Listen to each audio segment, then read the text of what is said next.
Quand l'inondation arrive, notre maison est prête. On sait jusqu'où l'eau peut monter et combien de temps elle reste. À la mairie, on nous a expliqué les risques et les solutions prévues en cas de crise.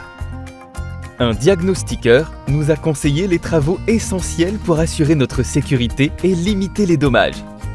Venez voir! Nous avons solidement ancré la cuve de fioul.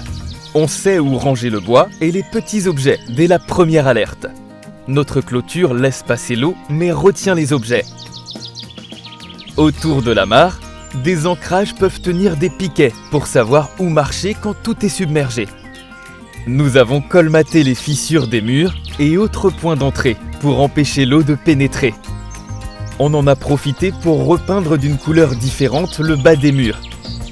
Pas besoin de tout repeindre et tout nettoyer après l'inondation.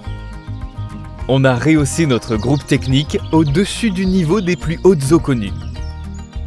Des bâtards d'eau sur mesure peuvent être glissés dans l'encadrement des portes et porte-fenêtres afin d'empêcher l'eau de rentrer. Tout le matériel de protection est accessible dans le garage.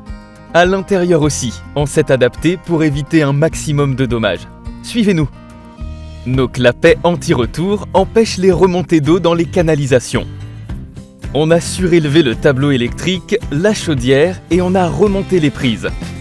On a aménagé les combles pour gagner un espace de repli, pour pouvoir revenir habiter dès que possible malgré les travaux du rez-de-chaussée. Et demain, on va faire plus. On souhaiterait rehausser le plancher pour accéder aux vides sanitaires et refaire des cloisons en dur, puis renforcer les premières marches de l'escalier. On envisage aussi de séparer les circuits électriques entre les étages. Enfin, l'idéal serait d'installer aussi un dispositif d'aération pour faciliter le séchage. On aura aussi moins chaud en été. Heureusement, des aides financières existent, surtout si on couple ces travaux à d'autres formes de rénovation. Une solution plus durable.